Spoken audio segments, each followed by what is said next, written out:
नमस्कार, hornbill TV Bharat में आपके स्वागत है। अयोध्या से बड़ी खबर सामने आ रही है। राजघाट स्थित भाटी वाले बाबा आश्रम के पास चल रही महालक्ष्मी नारायण यज्ञशाला में अचानक भीषण आग लग गई है, जिससे हड़कंप मच गया। खबर यह है कि यह घटना उस समय हुई जब 9 दिवसीय महायज्ञ का समापन हो चुका था और यज्ञशाला खाली हो गई थी। गनीमत रही कि इस हादसे से किसी भी श्रद्धालु को चोट या जनहानि नहीं हुई। मौके पर आग लगने की वजह से लाखों रुपए का नुकसान बताया जा रहा है। यहाँ महायज्ञ 20 मार्च से 28 मार्च तक आयोजित किया गया था, जिसका नेतृत्व दयाशंकर सिंह का कर रहे थे। सुबह करीब 11:30 बजे पूर्णाहुति के साथ यज्ञ संपन्न हो गया था और श्रद्धालु वहां से जा चुके थे।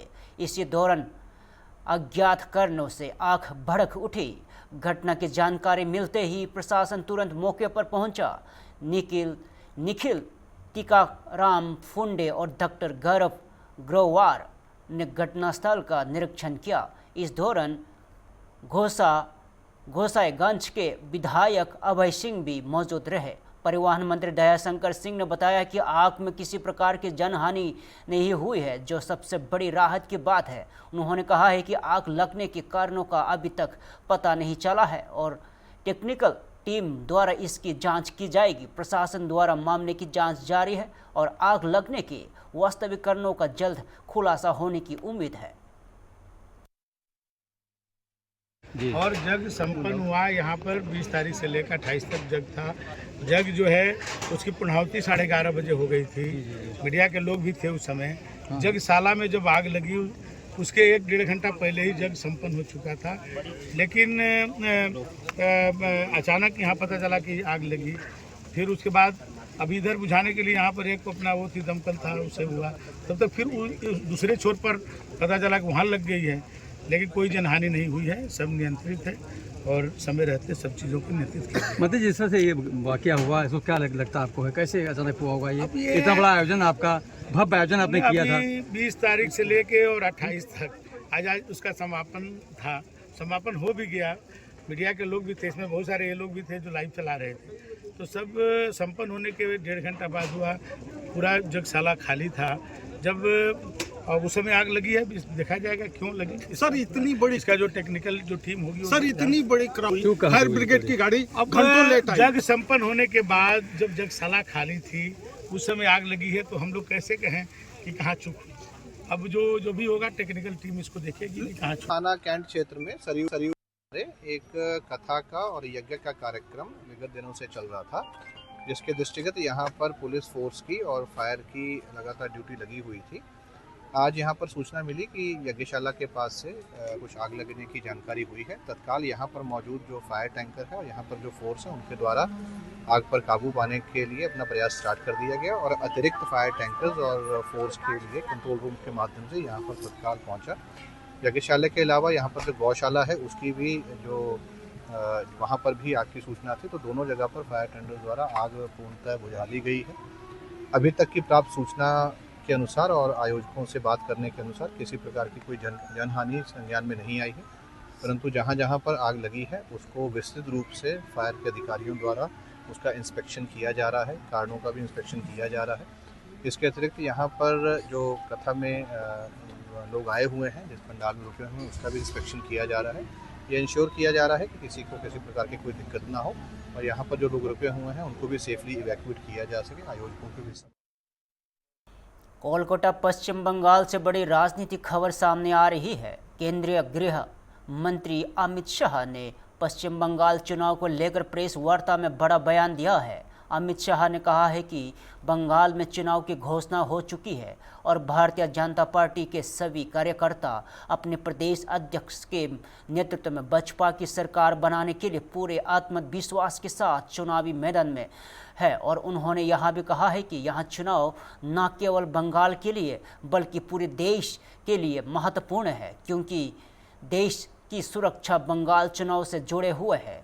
केंद्रीय मंत्री ने यहां स्पष्ट किया है कि भाजपा जनता के मुद्दों को उठाने और तृणमूल कांग्रेस के 15 साल के शासन में फैली अराजकता को उजागर करने के लिए तैयार है। उन्होंने कहा है कि आज की प्रेस वार्ता में बसपा ने टीएमसी के शासन के खिलाफ चार्जशीट पेश की है, जो बंगाल की जनता को ममता बनर्जी के खिलाफ लगाई गई और बसपा उससे आवाज़ दे रही है।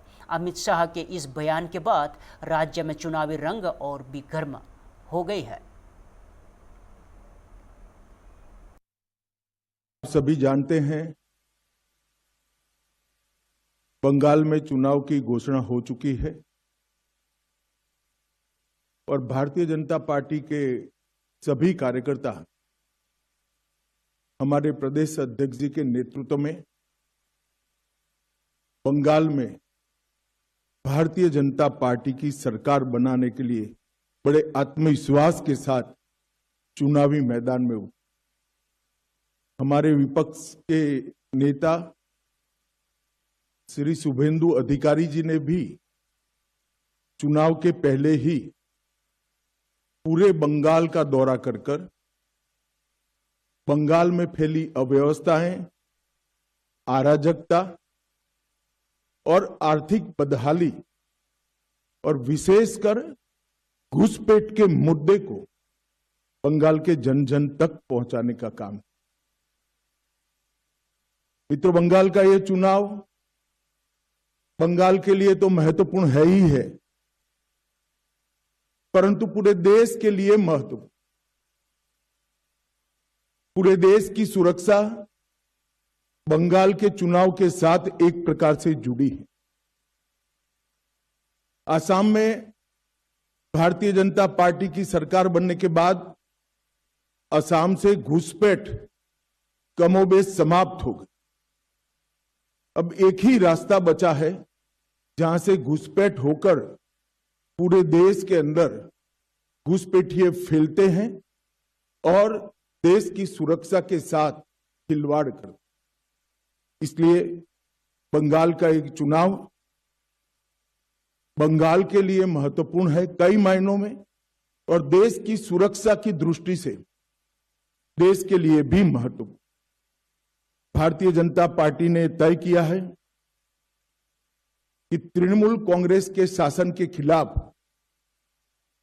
जनता के जो मुद्दे हैं इसको आवाज देना, जनता की आवाज को मुखर कर बंगाल की जनता के सामने और देश की जनता के सामने प्रस्तुत करना और बंगाल के आने वाले चुनाव में ये पूरी जो अराजकता तृणमूल के शासन में फैली है इसका हम क्या हल लेकर आएंगे, इसका हम जवाब भी लेकर आएंगे।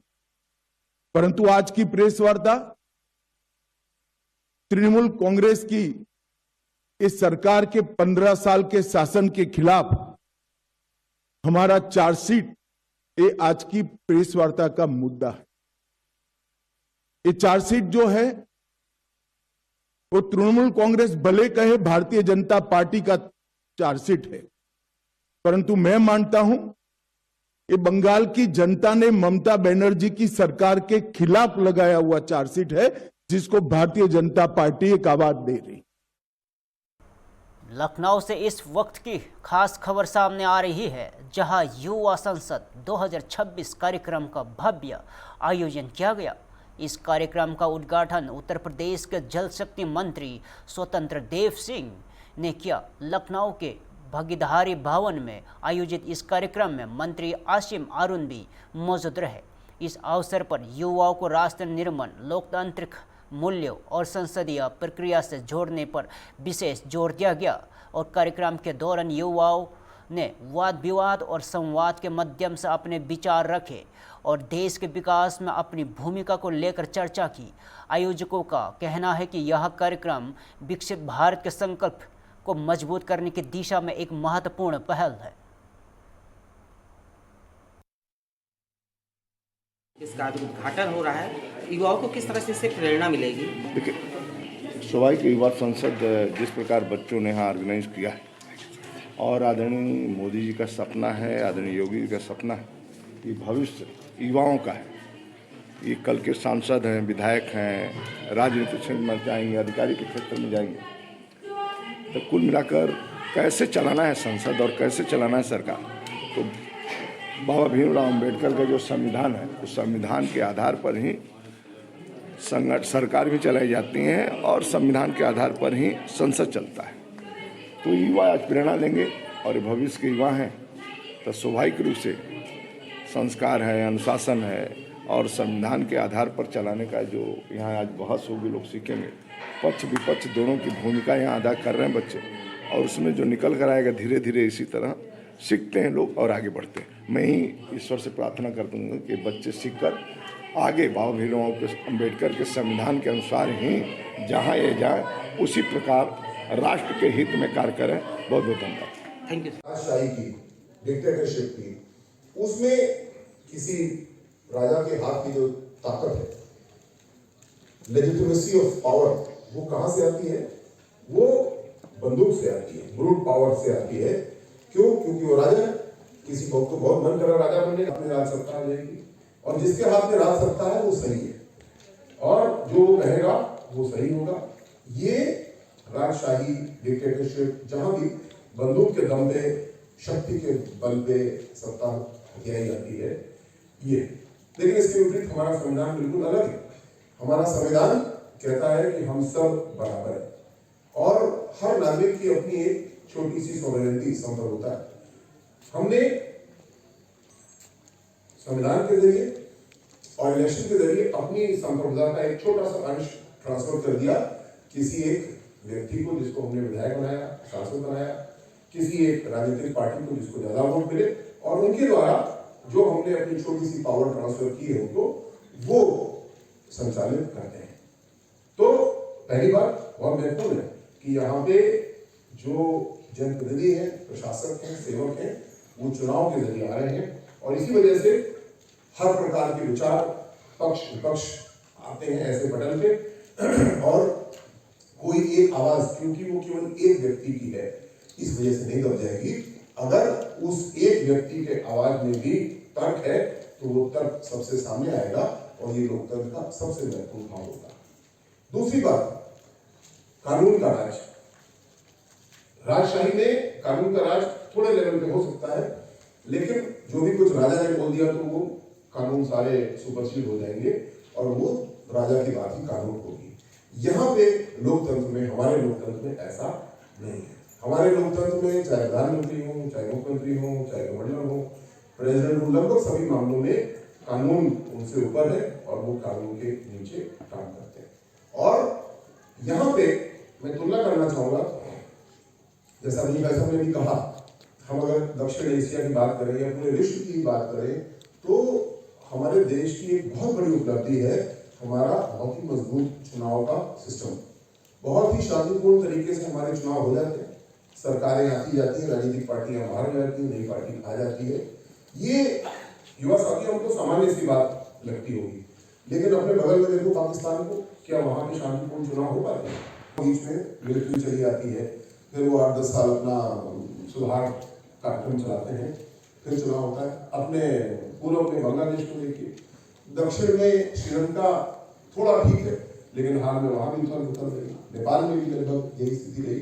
तो जिस चीज को हम टेकन फॉर ग्रांटेड मानते हैं, चुनाव तो हो गई, जो हमको पसंद नहीं है उसके खिलाफ वोट करेंगे, सुधार कर लेंगे, ऐसा टेकन फॉर ग्रांटेड नहीं लेना। ये हमारे सालों साल की राजनीति की, लोकतंत्र की मैच्योरिटी है, जिसकी वजह से ऐसा हो पा रहा है।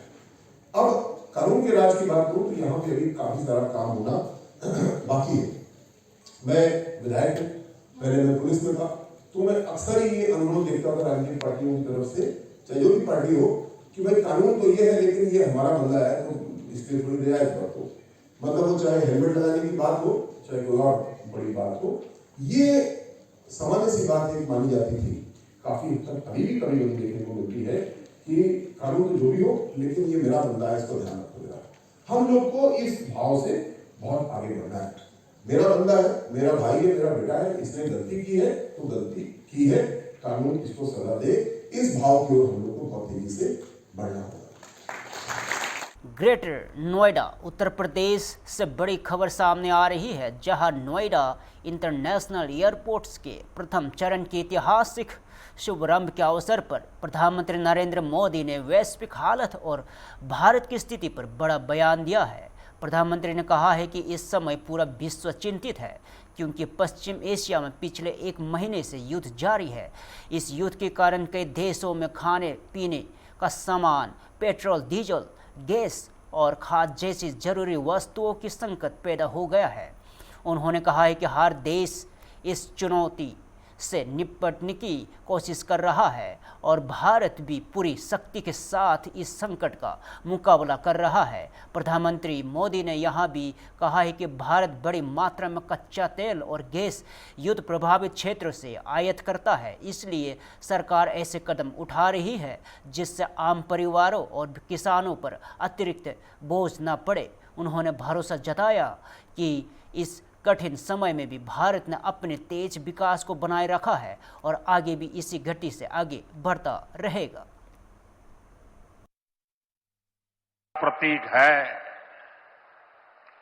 आप सभी देख रहे हैं कि आज पूरा विश्व कितना चिंतित है।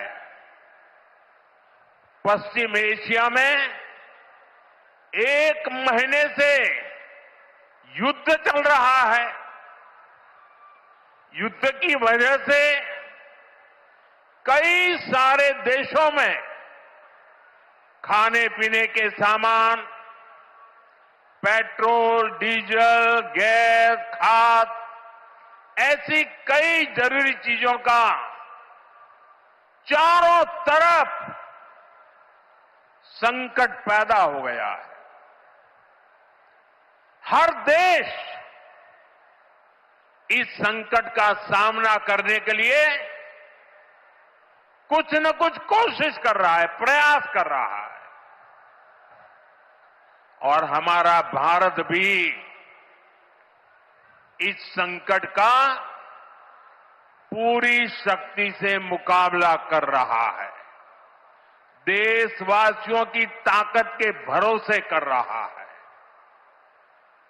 भारत तो बहुत बड़ी मात्रा में कच्चा तेल और गैस, ये जहां युद्ध चल रहा है ना, इस युद्ध से प्रभावित इलाके से मंगाता है।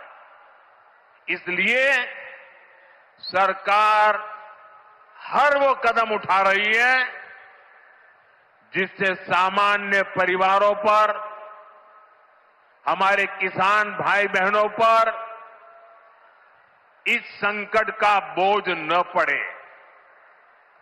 साथियों, संकट के इस समय में भी भारत ने अपने तेज विकास को निरंतर जारी रखा है।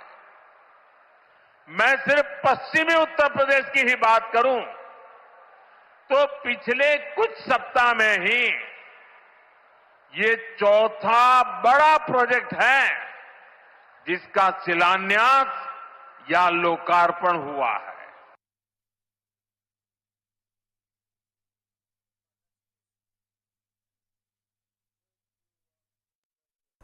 जम्मू कश्मीर से खबर सामने आ रही है। जम्मू कश्मीर के मुख्यमंत्री उमर अब्दुल्ला ने प्रधानमंत्री नरेंद्र मोदी की अध्यक्षता में हुई बैठक का ब्यौरा साझा किया है। मुख्यमंत्री उमर अब्दुल्ला ने कहा है कि बैठक में 5 चुनावी राज्यों के मुख्यमंत्री को छोड़कर सभी मुख्यमंत्री मौजूद थे। बैठक में उन्हें मौजूदा हालत, स्ट्रेट ऑफ हार्मुज और पश्चिम एशिया में बढ़ती युद्ध की हालत की विस्तृत जानकारी दी गई और उन्होंने बताया कि ईंधन और गैस की सप्लाई पूरी तरह बरकरार है और देश में डीजल, पेट्रोल या केरोसिन की कोई कमी नहीं है। उमर अब्दुल्ला के अनुसार प्रधानमंत्री ने बार बार टीम इंडिया का जिक्र किया है और कहा है कि जैसे कोविड के समय देश ने चुनौतियों का सामना किया, वैसे ही इन हालातों का भी सामना किया जाएगा। इस बयान से स्पष्ट होता है कि सरकार ऊर्जा और आपूर्ति से जुड़े मामलों पर पूरी तरह सतर्क और सक्रिय है।